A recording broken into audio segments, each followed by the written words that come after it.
بسم الله. اعوذ باللہ من الشیطان اللعین الرجیم. بسم اللہ الرحمن الرحیم. الحمد للہ الذی لا یبلغ مدحته القائلون ولا یحصی نعماءه العدون ولا یودی حقه المجتہدون الذی لیس بصفته حد محدود ولا نعت موجود ولا عجل ممدود فطر الخلائق بقدرته ونشر الرياح برحمته ووطد بالصخور ميدان أرضه جلت عظمت والصلاة والسلام على أشرف الأنبياء والمرسلين مخاطب بطه وياسين مولانا ومولى الكونين جد الحسن والحسين بالقاسم محمد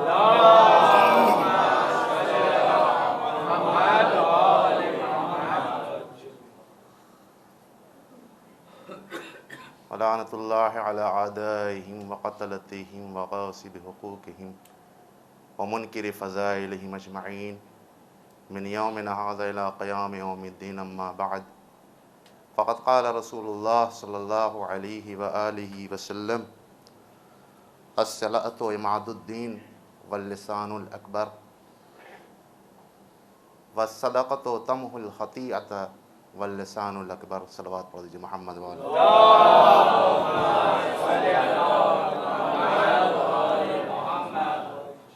حضرات گرامی قدر، ہمارا چہرہ آپ حضرات کے اذہان میں محفوظ ہوگا، اور تقریباً 3 یا 4 سال پہلے ہم نے جو خطبہ دیا تھا وہ تنزیل مکاتب کی ڈائری کے ذریعے سے، لیکن خدا کا شکر ہے کہ آپ لوگوں نے وہ حوصلہ افزائی کی تھی جس کی بنیاد پہ میں نے سوچا کہ جس طرح کا یہاں رواج ہے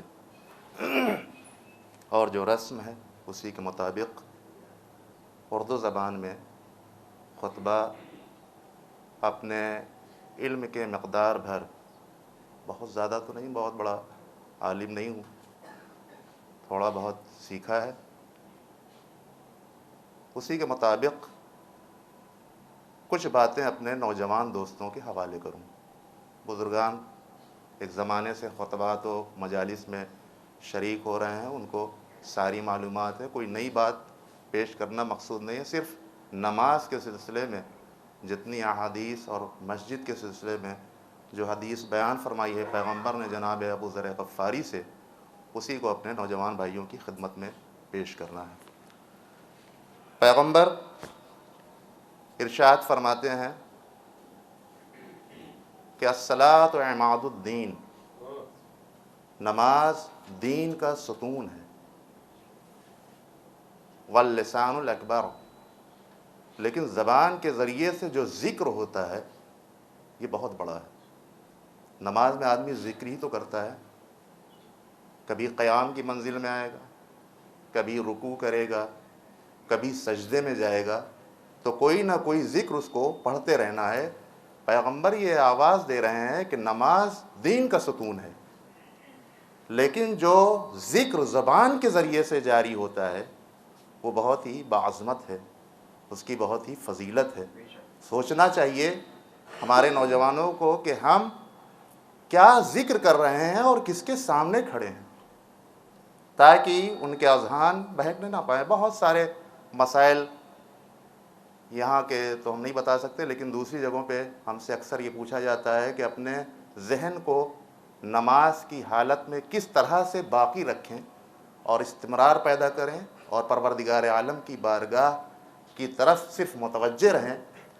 تو علماء نے اس کی کئی وجہ بیان فرمائی ہے. سب سے پہلے فرماتے ہیں کہ اگر کسی کا ذہن بہکنے نہ پائے تو اس کے لیے ضروری ہے کہ اس کے ترجمے پر خاص نظر رکھے. دل ہی دل میں جو وہ پڑھ رہا ہے، جو اپنی زبان سے کہہ رہا ہے، اس کو اپنے ذہن میں یہ سوچنا چاہیے کہ ہم کیا کہہ رہے ہیں اور اس کا مطلب کیا ہے. تو انسان کا ذہن کبھی بھی بہک نہیں سکتا. اس کے بعد پھر پیغمبر کیا ارشاد فرماتے ہیں؟ اس کے فوراً بعد یہ فرماتے ہیں کہ وَالصَّدَقَةُ تَمْحُو الْخَطِیئَةَ، صدقہ خطاؤں کو مٹا دیتا ہے۔ یہ صدقہ جو ہے اریزر کا کام کرتا ہے۔ مثلاً اگر کوئی چیز ہم سے غلطی سے لکھ جائے تو اس کے لیے ضروری ہے کہ اریزر کا استعمال کریں، اور وہ اس کو پاک کر دے گا، صاف کر دے گا، مٹا دے گا، ختم کر دے گا، اور اس کے بعد جو بھی دل چاہے اس پر دوبارہ ہم لکھ سکتے ہیں۔ تو صدقہ کا کام کیا ہے؟ صدقہ کا کام یہ ہے کہ جتنے ہم نے گناہ کیے ہیں، جتنی ہم نے خطائیں کی ہیں، جو ہم سے لغزش ہو گئی ہے، یہ صدقہ اس لغزش کو، خطا کو، اس پریشانی کو، اس گناہ کو ختم کر دیتا ہے، بالکل سے مٹا دیتا ہے، صاف کر دیتا ہے۔ واللسان الاکبر پھر استعمال کیا یہاں پر پیغمبر نے، ایک مرتبہ الصلاۃ عماد الدین کے بعد فرمایا کہ واللسان الاکبر، یعنی زبان کے ذریعے سے جو ذکر ہو رہا ہے یہ بہت بڑی چیز ہے، لیکن دوسری مرتبہ پھر پیغمبر یہ ارشاد فرماتے ہیں کہ صدقے کے ذریعے سے خطاؤں کو ختم کیا جا سکتا ہے، محو کیا جا سکتا ہے، مٹایا جا سکتا ہے، بالکل نہ کے برابر وہ خطائیں رہیں گی صدقہ اگر کوئی دیتا ہے۔ اور اس کے بعد فرماتے ہیں واللسان الاکبر،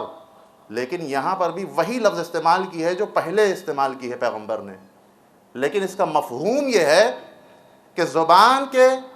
ذریعے سے اگر بات مفید ثابت ہو تو وہ بہت ہی عظیم بات ہے۔ ایک صلوات پڑھ دیجئے محمد و آل محمد۔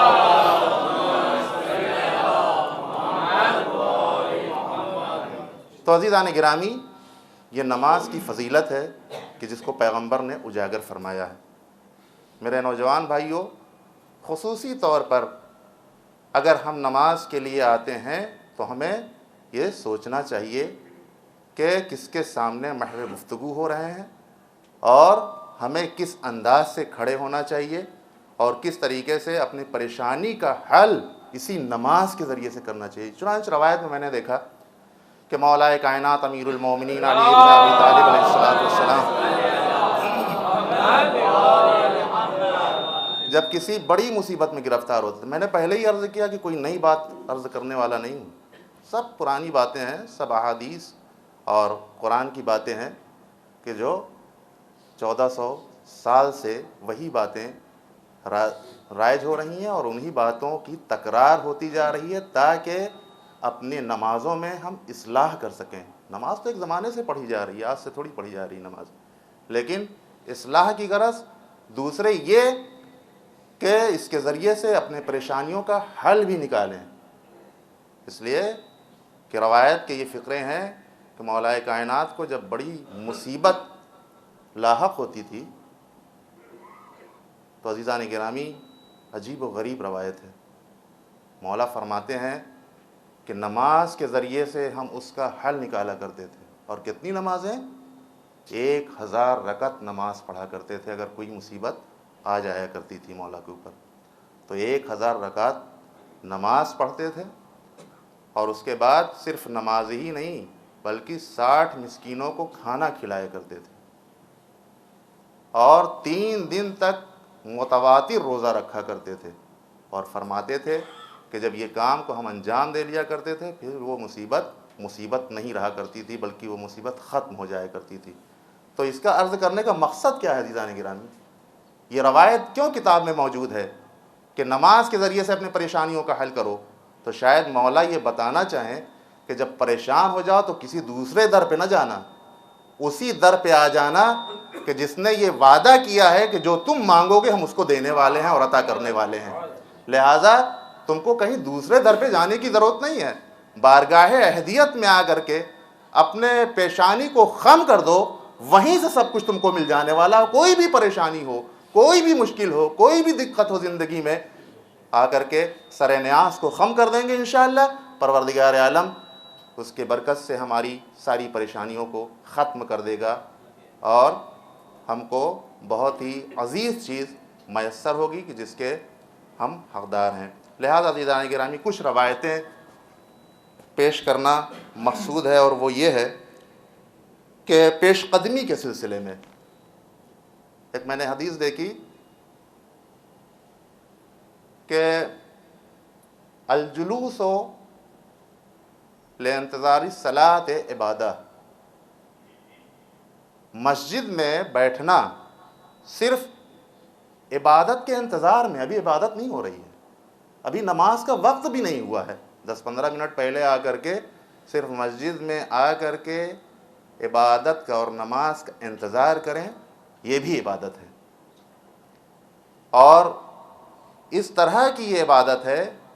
کہ جس کے بارے میں پیغمبر نے یہ ارشاد فرمایا ہے کہ اس سے انسان کو پیش قدمی کرنا چاہیے، یعنی ہر انسان کو سبقت لے جانا چاہیے، اور ہر انسان سبقت چاہتا ہے کہ ہم مسابقے میں آگے نکل جائیں، ہم فلاں سے سبقت لے جائیں، لیکن اگر یہ سبقت کرنا دنیاوی امور کے لیے ہے تو قابل مذمت ہے، لیکن اگر اخروی کے لیے ہے تو قابل مذمت ہی نہیں بلکہ بہت ہی بہترین چیز ہے کہ انسان دینداری میں سبقت لے جائے۔ چنانچہ آپ یہ دیکھتے ہوں گے کہ جو سبقت لے جاتے ہیں وہ کس طرح سے لے جاتے ہیں، آپ نے تجربہ کیا ہوگا، اور ہمارے یہاں بچے بھی موجود ہیں، وہ بھی جانتے ہیں کہ سبقت کس طریقے سے لے جایا جاتا ہے۔ جب یہ بچے یہ دیکھتے ہیں کہ ہمارے بزرگ بہترین کام انجام دے رہے ہیں تو ان بچوں کے دل میں بھی یہ جذبہ پیدا ہوتا ہے کہ ہم بھی یہ کام کریں، اس لیے کہ اس کے ذریعے سے فلاح و بہبودی ہے، اس کے ذریعے سے نجات ہے، یہ بہت ہی بہترین کام ہے۔ تو ان کے اندر آئیڈیل اور نمونہ، اور علم نفسیات میں یہ کہا گیا ہے کہ آئیڈیل اور نمونہ تربیت کے لیے بہترین وسیلہ اور ذریعہ ہے، اور آئیڈیل اور نمونہ انہی کو بنانا چاہیے کہ جو بہترین کام انجام دیا کرتے ہیں، اس کے ذریعے سے بچوں کی اصلاح بھی ہوتی ہے اور وہ بہترین کام انجام دینے پر مصر ہو جایا کرتے ہیں۔ لہذا عزیزان گرامی، محمد تقی آیت اللہ مصباح یزدی اپنی کتاب میں یہ تحریر فرماتے ہیں کہ آیت اللہ مرشی نجفی، جو بہت ہی بزرگ عالم دین ہیں، اپنی طلبگی کے اوائل میں یہ بیان فرماتے ہیں کہ جب ہم طالب علم تھے اور ہاسٹل میں زندگی گزارا کرتے تھے تو فرماتے ہیں کہ میں نے خود یہ دیکھا کہ آیت اللہ مرشی نجفی حرم کے دروازے پر، حرم کا دروازہ کھلنے سے پہلے جا کر کے منتظر رہتے تھے، اور جب حرم کا دروازہ واہ ہو جایا کرتا تھا، کھل جایا کرتا تھا، تو اس میں داخل ہو جایا کرتے تھے اور نماز پڑھا کرتے تھے۔ کہنے لگے کہ ہم لوگ یہ دیکھ کر کے محو حیرت میں ہو جاتے تھے کہ برف باری ہو رہی ہے اور سر پہ عبا ڈالے ہوئے آپ حرم کے دروازے پر کھڑے ہوئے ہیں، منتظر ہیں کہ دروازہ کھلے اور اندر جائیں۔ چنانچہ وہ خود فرماتے ہیں کہ ان کے اس خصوصیت کو دیکھنے کے بعد، اس صفت کو دیکھنے کے بعد، جو بہت ہی برجستہ صفت تھی آیت اللہ کے اندر، کہنے لگے کہ تمام طلاب بھی کے دل میں بھی یہ جذبہ پیدا ہوا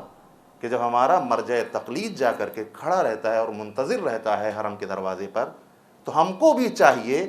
کہ ہم بھی جا کر کے نماز دوگانہ اور نماز صبح کو وہاں پر ادا کریں تاکہ اس سے پروردگار عالم کی خوشنودی حاصل ہو۔ لہٰذا جب مرجع تقلید کو آئیڈیل بنایا اپنا طلاب نے، تو اس سے ان کو کامیابی بھی ملی، ان کو کامرانی بھی ملی، وہ اپنے علم میں کوشاں رہے اور ان کو ترقی بھی ملی۔ ایک صلوات پڑھ دیجئے محمد و آل محمد پر۔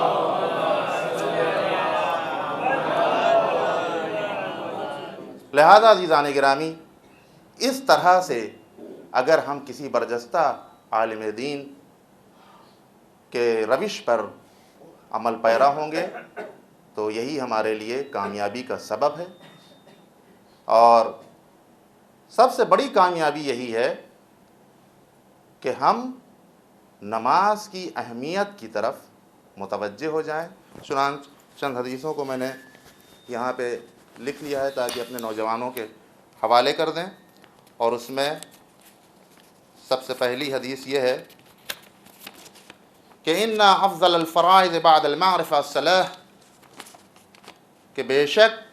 معرفت کے بعد، معرفت خداوندی کے بعد جو افضل ترین فریضہ ہے وہ الصلاۃ، نماز ہے۔ معرفت خداوندی کے بعد جو بہترین فریضہ ہے وہ نماز ہے۔ وَأَوَّلُ مَا يُحَاسِبُ الْعَبْدُ عَلَيْهِ الصَّلَاةُ،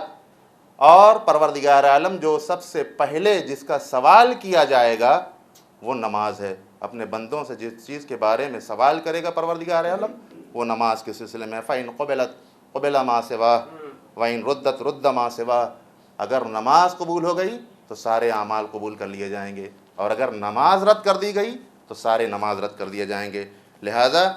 اب اس کے بارے میں ہم کو غور و فکر کرنا چاہیے کہ نماز میں کس طریقے سے، میں نے پہلے ہی عرض کیا کہ یہ بزرگوں کے لیے نہیں ہے، بزرگ ہمارے بہت ہی اچھی طریقے سے نماز کو ادا کرتے ہیں، وہ ان بچوں کے لیے ہے کہ جو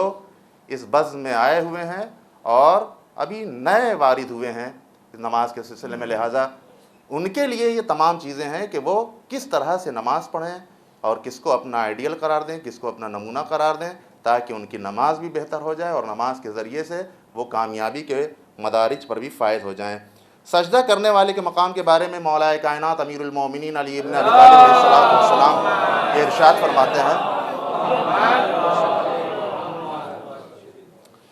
کہ لو یعلم المصلی ما یخشاہ من الرحمہ لما رفع راسہ من السجود،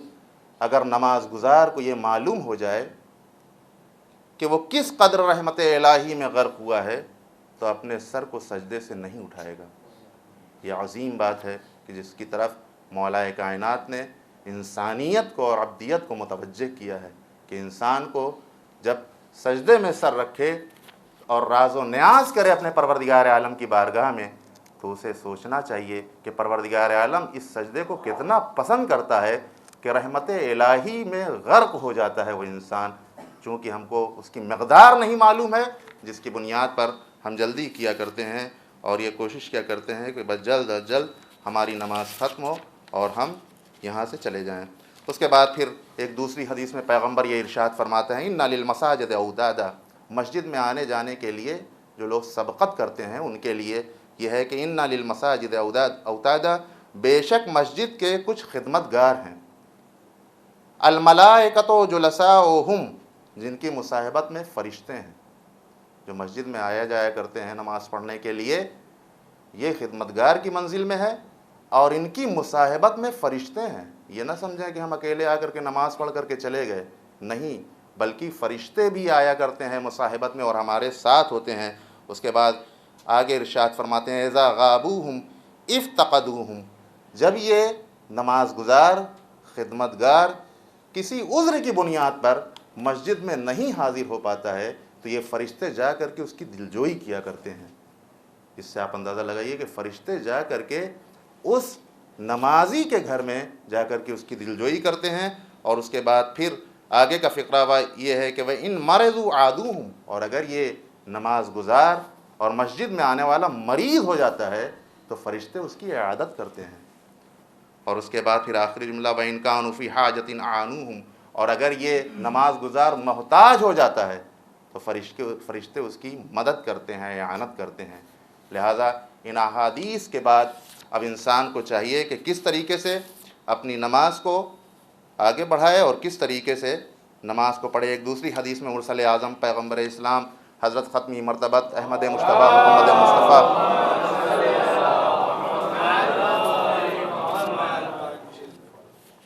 ارشاد فرماتے ہیں کہ طوبی لاصحاب العلویۃ یوم القیامہ، اے ابو ذر مبارک ہوں ان لوگوں پر جو قیامت کے دن پرچم دار ہوں گے، یعنی پرچم کو لیے ہوئے ہوں گے، یحملونہ فیسبقون الناس الی الجنۃ، اور یہ لوگ پرچم کو لوگوں کے آگے اٹھائے ہوئے بہشت میں داخل ہونے کے لیے سبقت حاصل کریں گے۔ الا وهم السابقون الی المساجد بالاسحار بغیر الاسحار، آگاہ ہو جاؤ کہ یہ کیوں سبقت لے رہے ہیں، اس لیے کہ یہ مسجد میں جانے پر دوسروں پر سبقت حاصل کیا کرتے تھے، صبح میں بھی اور غیر صبح میں بھی، یعنی صبح کے وقت بھی یہ مسجد میں جایا کرتے تھے اور صبح کے علاوہ بھی یہ لوگ مسجد میں جایا کرتے تھے۔ لہٰذا اب یہ لوگ ایک جماعت کے اور ایک گروہ کے پرچم دار ہوں گے اور پرچم کو اٹھائے ہوئے ہوں گے، اور ان کے پیچھے پیچھے کچھ افراد ہوں گے کہ جو جنت میں داخل ہوں گے۔ لہٰذا یہ سبقت کیوں نصیب ہوئی؟ یہ سبقت اسی بنیاد پر نصیب ہوئی ہے کہ یہ لوگ صبح سویرے میں جاگ کر کے مسجد کی طرف جایا کرتے تھے اور غیر اسحار میں بھی، یعنی صبح کے علاوہ ظہرین و مغربین میں بھی یہ نماز میں شریک ہوا کرتے تھے، لہذا پروردگار عالم نے ان کو یہ منصب عنایت فرمایا کہ جنت میں سب سے پہلے یہ وارد ہوں گے۔ لہذا ہمارے چھوٹے بھائیوں کو چاہیے کہ وہ مسجد میں زیادہ سے زیادہ آئیں اور اپنی پریشانی کا حل یہیں سے تلاش کریں، اس لیے کہ یہیں سے انشاءاللہ ہم کو سب کچھ ملنے والا ہے۔ اعوذ باللہ من الشیطان الرجیم، بسم اللہ الرحمن الرحیم، والعصر ان الانسان لفی خسر الا الذین آمنوا وعملوا الصالحات وتواصوا بالحق وتواصوا بالصبر۔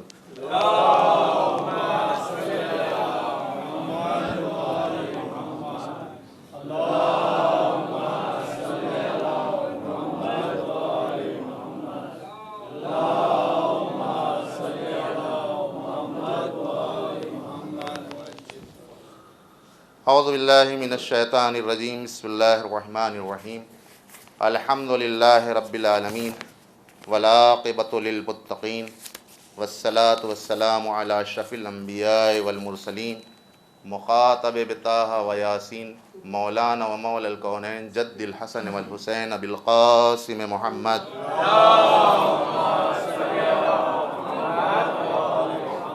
وعلى آلہ الطیبین الطاہرین المعصومین المظلومین الغر المیامین ولعنۃ اللہ علی اعدائہم وقتلتہم وغاصب حقوقہم ومنکر فضائلہم اجمعین من یومنا ھذا الی قیام یوم الدین، اما بعد فقد قال اللہ سبحانہ وتبارک وتعالی فی القرآن الحکیم، بسم اللہ الرحمن الرحیم، ان اللہ وملائکتہ یصلون علی النبی یا ایہا الذین آمنوا صلوا علیہ وسلموا تسلیما۔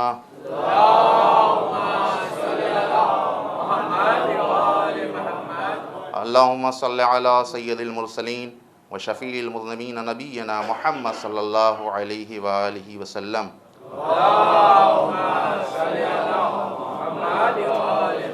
وعلى امام المسلمین وقائد الغر المحجلین امیر المومنین علی بن ابی طالب صلوات اللہ وعلى سیدت نساء العالمین وبزت خاتم النبیین سیدتنا فاطمة بنت رسول اللہ صلی اللہ وعلى الحسن المجتبى اللہم والحسین الشہید بکربلاء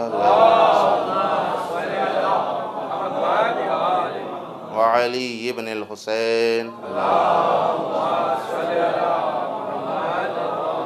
ومحمد ابن علی وجعفر ابن محمد وموسى ابن جعفر وعلی ابن موسى ومحمد ابن علی وعلی ابن محمد والحسن ابن علی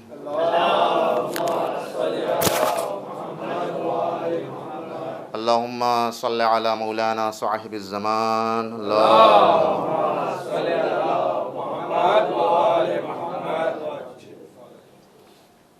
آج کی جو مناسبت ہے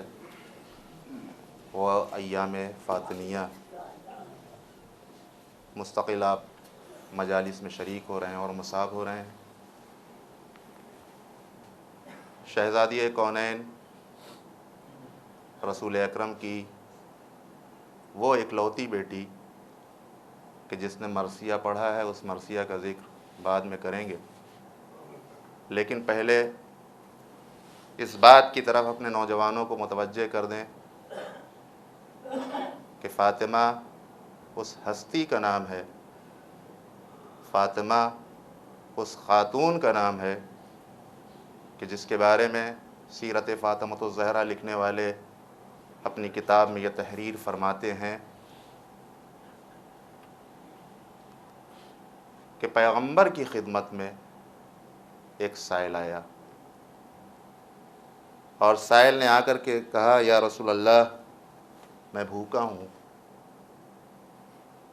مجھے روٹی کی ضرورت ہے۔ پیغمبر اپنے صحابیوں کی طرف متوجہ ہوئے اور آواز دی کہ کون ہے کہ اس سائل کے سوال کو پورا کرے۔ لیکن روایت کے فقرے یہ ہیں کہ جناب سلمان فارسی اس سائل کو لے کر کے چند دروں پر گئے اور اس سائل کی حاجت کو بیان فرمایا، لیکن کسی نے روٹی نہ عنایت کی۔ آخر میں در سیدہ پر آئے، اور عجیب بات ہے کہ جب کہیں سے کچھ نہ ملتا تھا اس زمانے میں، تب بھی جناب سیدہ کے در سے بہت کچھ ملتا تھا۔ بہت کچھ، ماشاءاللہ۔ اور آج بھی ہمارے چاہنے والے اگر خلوص اور التفات رکھتے ہوئے شہزادی سے مانگتے ہیں تو کبھی ان کو شہزادی رد نہیں کرتی، کچھ نہ کچھ ضرور دیا کرتی ہیں۔ روایت کے فقری ہیں کہ سلمان فارسی اس در پر بھی آئے، اور اس در کی عظمت تو آپ جانتے ہی ہیں، بہت مجالس آپ سنتے ہیں ذاکرین کی زبانی کہ اس در کا شرف یہ ہے کہ فرشتے یہاں پر آنا فخر سمجھا کرتے ہیں، ان کی خدمت گزاری کرنا ان کے لیے فخر کی بات تھی۔ اور اس سے آپ اندازہ لگا لیجئے کہ ہمارا آخری نبی آ کر کے جس در پہ سلام کیا کرتا ہو، اس در کی عظمت اور اس سے زیادہ کیا ہو سکتی ہے۔ چنانچہ جب سلمان فارسی آئے اور دق الباب کیا اور جناب شہزادی نے فرمایا کہ کون، تو کہا کہ میں سلمان ہوں اور ایک سائل کو لے کر کے آیا ہوں۔ تو جناب شہزادی نے فرمایا کہ سلمان، خدا کی قسم 3 روز سے ہمارے یہاں فاقہ ہو رہا ہے، لیکن جب تم سائل کو لے کر کے آئے ہو تو ہمارے لیے یہ زیبا نہیں دیتا کہ ہم اس سائل کو رد کر دیں، اس سائل کی حاجت کو ہم پوری کریں گے۔ لو یہ ہماری ردا ہے، اس کو شمعون یہودی کے پاس لے جاؤ اور جا کر کے اس کو گروی رکھو، اور اس کے بعد جو لے آؤ، اور جو جنس ملے اس کے ذریعے سے ہم روٹی تیار کریں گے اور اس سائل کے حوالے کریں گے تاکہ اس کی بھوک مٹ جائے۔ چنانچہ جناب سلمان فارسی سائل کو لے کر کے اور اس ردا کو بھی لے کر کے، خاتون جنت کی ردا تھی، شمعون یہودی کے گھر پر آئے اور سارے واقعات کو بتلایا۔ تو شمعون یہودی کہتا ہے کہ ہاں، ہماری توریت میں بھی ایسے ہی لوگوں کا ذکر ہوا ہے۔ کتنی بابرکت ذات ہے کہ وہ خود یہ بیان کرتا ہے کہ اس کے اوپر حالت متغیر ہوئی اور وہ مسلمان ہو گیا اور اس نے کلمہ پڑھا، اور اس کے بعد جناب سلمان فارسی کے حوالے جنس کو دیا اور کہا کہ اس ردا کی بھی ضرورت نہیں ہے، ہم آج سے مسلمان ہو گئے ہیں، اور یہ جو لے جا کر کے شہزادی کی خدمت میں پیش کر دو۔ چنانچہ روایت میں ہی ملتا ہے کہ جنس لے کر کے اور اس جو کو لے کر کے سلمان فارسی آئے در سیدہ پر، اور جو کو جناب شہزادی کونین کی خدمت میں پیش فرمایا۔ اس کے بعد شہزادی نے آٹا پیسا چکی سے، اور اس کے بعد روٹیاں تیار کیں، اور روٹیاں تیار کرنے کے بعد سائل کے حوالے کر دیا، جبکہ جناب سلمان فارسی نے یہ کہا کہ اس میں سے کچھ روٹیاں آپ اپنے بچوں کے لیے لے لیجئے، اس لیے کہ آپ کے بچے 3 دن سے بھوکے ہیں اور فاقے کے عالم میں ہیں۔ تو ایک مرتبہ شہزادی فرماتی ہیں کہ نہیں، جو کچھ ہم نے راہ خدا میں دے دیا وہ دے دیا، اپنے بچوں کے لیے ہم نہیں لے سکتے ہیں اس میں سے۔ لہٰذا پیغمبر اکرم کی خدمت میں جناب سلمان فارسی اس سائل کو لے کر کے پہنچے کہ جس کے ہاتھ میں روٹیاں موجود تھیں، اور پیغمبر نے فرمایا کہ یہ روٹیاں کہاں سے دستیاب ہوئیں؟ تو جناب سلمان فارسی کہتے ہیں کہ کئی گھر گئے لیکن کہیں نہ ملا، لیکن آخر میں آپ کی پارے جگر فاطمہ کے گھر سے یہ روٹی ہم کو ملی ہے۔ چنانچہ کہا کہ کیا حالت ہے ہماری بیٹی کی اور ہمارے بچوں کی؟ تو جناب سلمان فارسی فرماتے ہیں کہ میں نے آواز دی کہ یا رسول اللہ، آپ کی بیٹی کے گھر میں 3 روز سے فاقہ ہو رہا ہے، اور یہ جو چادر کے عوض میں ملی ہے جس کو شمعون یہودی نے دیا تھا، جو کہ اب مسلمان ہو چکا ہے۔ پیغمبر فاطمۃ الزہرا کے گھر تشریف لائے اور اس کے بعد اپنے پاس میں بلا کر کے ہاتھوں کو آسمان کی طرف بلند کر کے آواز دی کہ اے اللہ یہ تیری خاص خاتون ہے، یہ تیری خاص کنیز ہے، لہٰذا اس کو کسی طرح کی کوئی تکلیف نہ ہو۔ لہٰذا ارباب اعضاء، عرض کرنے کا مقصد یہ ہے کہ شہزادی کے گھر میں فاقہ بھی ہوتا رہا اور سائل اپنی جھولیاں بھر کے بھی لے جاتے رہے۔ چنانچہ ایک روایت میں اور یہ ملتا ہے کہ امام حسن مجتبیٰ علیہ السلام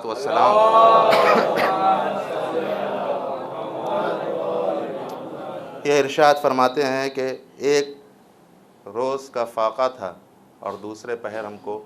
کھانا میسر ہوا، تو ہم نے اور ہمارے بھائی اور ہمارے پدر بزرگوار نے روٹیاں کھا لی اور ہم سب سیراب ہو گئے۔ اب صرف حصہ جو بچا تھا باقی وہ جناب مادر گرامی کا تھا۔ چنانچہ مادر گرامی بھی دسترخوان پر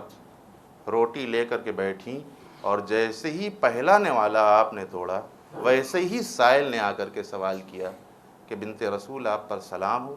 ہم 2 پہر سے فاقے سے ہیں۔ شہزادی نے امام حسن کو بلایا اور کہا بیٹا یہ روٹی جا کر کے اس سائل کے حوالے کر دو، اس لیے کہ ہم تو ایک ہی پہر سے فاقے سے ہیں، یہ 2 پہر سے فاقے سے ہے، لہٰذا ہمارا حق یہ بنتا ہے کہ پہلے اس سائل کے حوالے کر دیں روٹی تاکہ یہ سیر و سیراب ہو جائے۔ لہٰذا عزیزان محترم، اس سے آپ اندازہ لگائیے کہ شہزادی کتنا سائل کا احترام کیا کرتی تھیں کہ کبھی بھی سائل یہاں سے خالی ہاتھ نہ گیا، پیغمبر کے زمانے میں بھی اور بعد پیغمبر تو آپ جانتے ہی ہیں، ایام فاطمیہ چل رہے ہیں، جگہ جگہ مجلسیں برپا ہو رہی ہیں، شہادت کی تاریخ ہے۔ بعد پیغمبر شہزادی نے کیا مرثیہ پڑھا؟ صبت علیہ مصائب اللونہا صبت علی الایام سرنا لیالیا، بابا آپ کی شہادت کے بعد مجھ پر وہ مصیبتیں پڑیں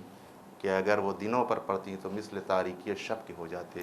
آپ اس سے اندازہ لگائیے کہ شہزادی کو کتنی تکلیف دی گئی ہے، اور حد یہ ہے، کل آپ نے سنا ہے مجلس میں کہ پابندی لگا دی گئی تھی رونے پر کہ رونے نہ دیا جائے ان کو۔ لوگ شکایت کرتے تھے ابو الحسن سے کہ ابو الحسن فاطمہ سے آپ یہ کہہ دیجئے کہ یا تو دن میں رویا کریں یا رات میں رویا کریں یا رونے کا ایک وقت معین کر لیں،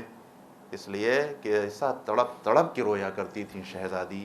ہاں ارباب اعضاء، شہادت کی تاریخ قریب ہے، لہذا میرا دل یہ چاہتا ہے کہ اپنے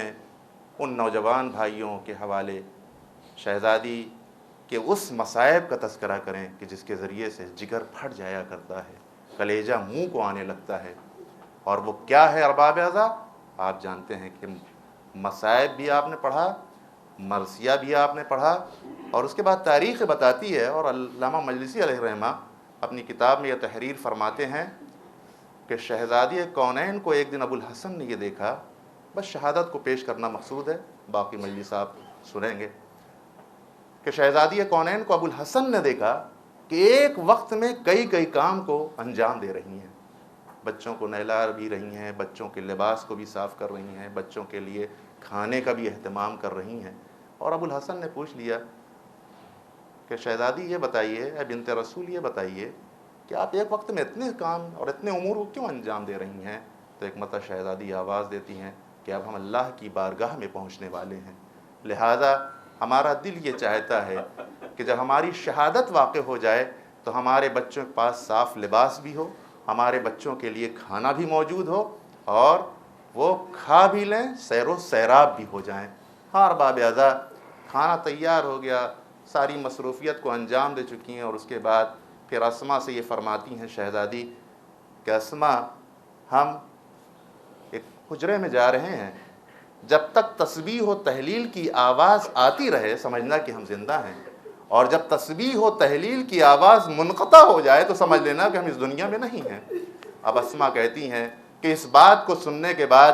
ہم نے اپنی ساری سماعت کو اسی حجرے کی طرف کر دیا اور یہ سنتے رہے کہ شہزادی تسبیح و تحلیل کر رہی ہیں، اور اس کے بعد تاریخ بتاتی ہے کہ اسما سے ایک وصیت بھی کی تھی اور کہا تھا کہ دیکھو اسما، جب بچے ہمارے گھر میں آ جائیں تو سب سے پہلے ان کو کھانا دینا، اور کھانا جب وہ کھا لیں تب ہماری شہادت کی خبر دینا۔ اور ارباب اعضاء بہت روئیں گے، بہت گریہ کریں گے۔ تاریخ میں یہ ملتا ہے کہ ایک مرتبہ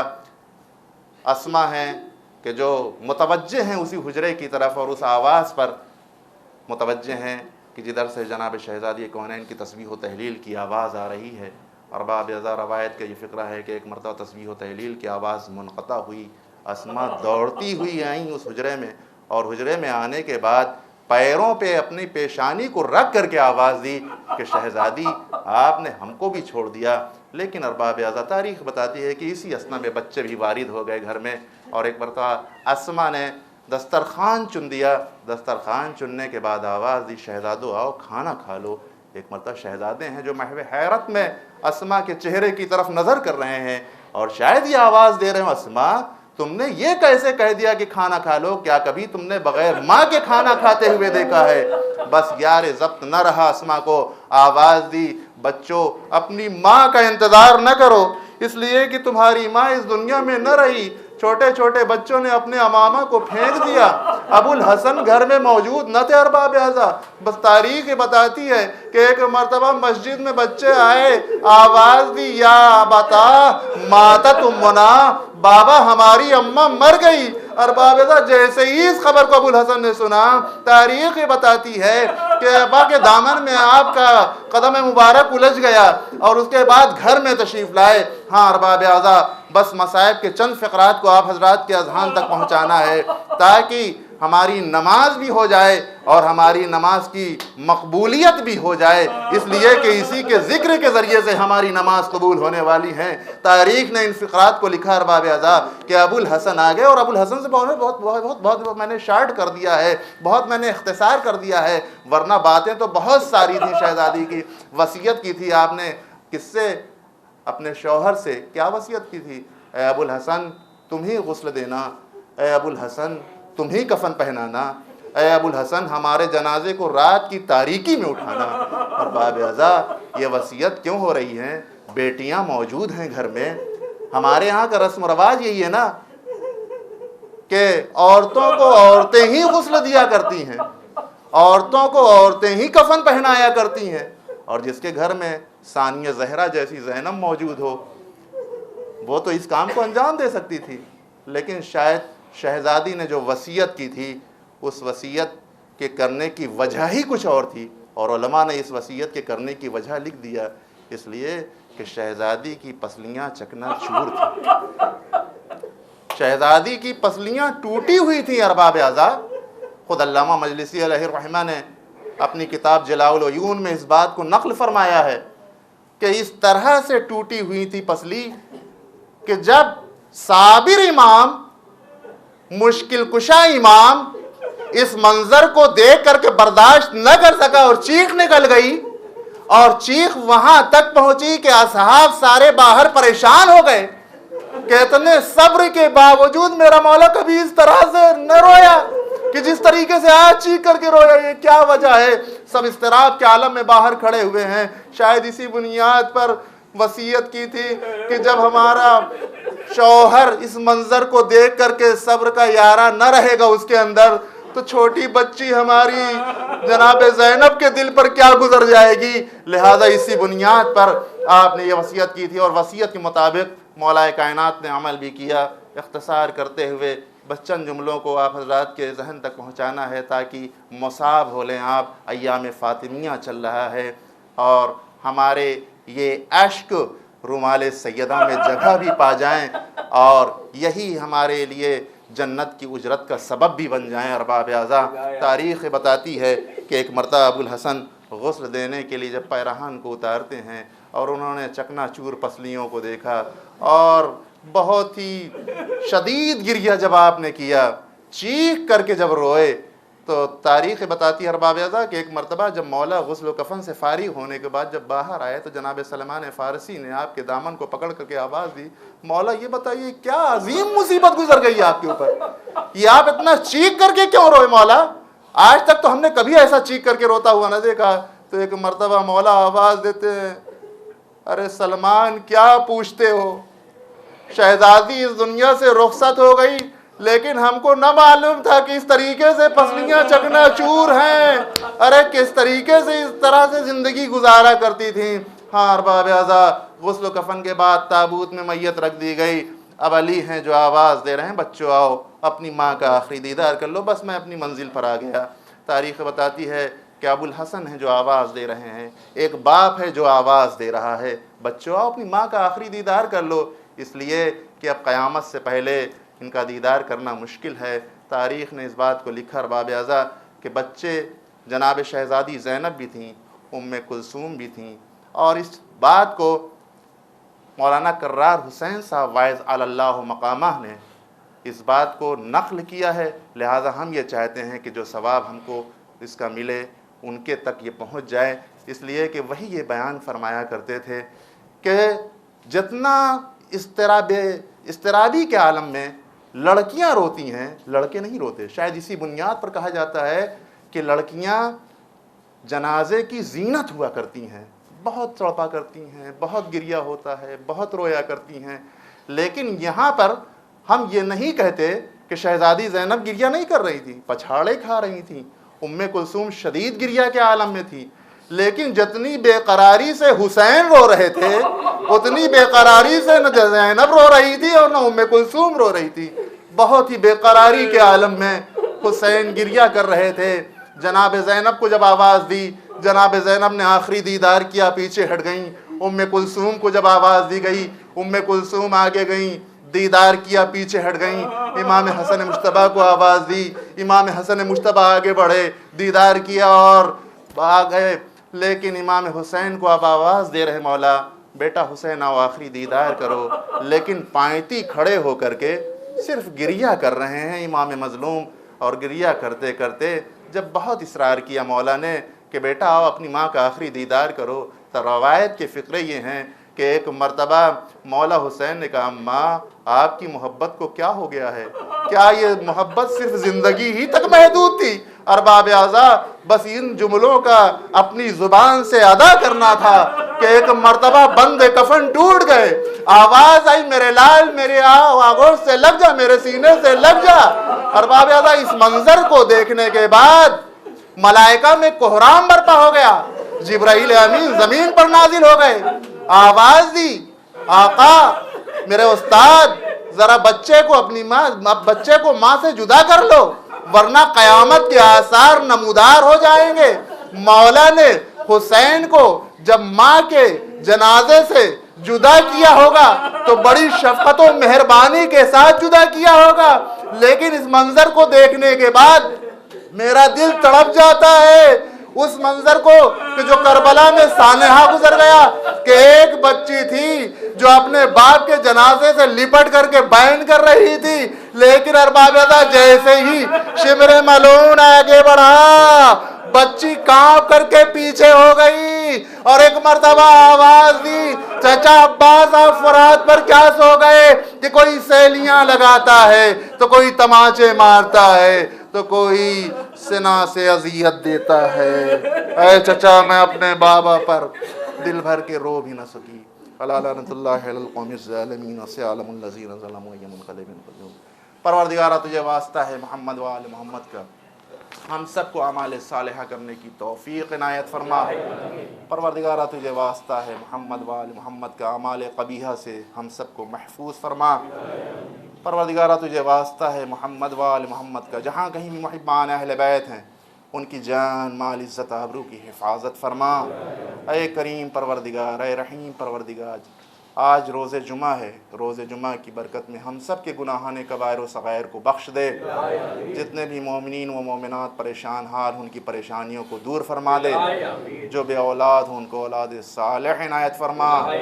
جو بے روزگار ہوں ان کو روزی عنایت فرما، جو باروزگار ان کی روزی میں برکت عنایت فرما، پرچم اسلام کو سربلند فرما، پرچم کفر و نفاق کو سرنگوں فرما۔ پروردگارہ ہم سب کو صراط مستقیم پر چلنے کی توفیق عنایت فرما۔ پروردگارہ تجھے واسطہ ہے محمد و آل محمد کا مراجع اعظام کا سایہ ہمارے سروں پہ قائم و دائم رکھ، رہبر و مراجع کو طول عمر عنایت فرما۔ پروردگارہ تجھے واسطہ ہے محمد و آل محمد کا، اور اس جمعے کا واسطہ معبود جو بہت ہی بابرکت ہے، جن کے دل میں بھی زیارت کی تمنا ہے یا عمرہ کرنا چاہتے ہیں، حج کرنا چاہتے ہیں، ان سب کی مراد کو برلا۔ اے کریم پروردگار، اے رحیم پروردگار، ہمارے زمانے کے امام کے ظہور میں تعجیل فرما، اور ہم سب کو ان کے اعوان و انصار میں شریک ہونے کی توفیق عنایت فرما۔ اللہم تقبل منا انکا انت السمیع العلیم۔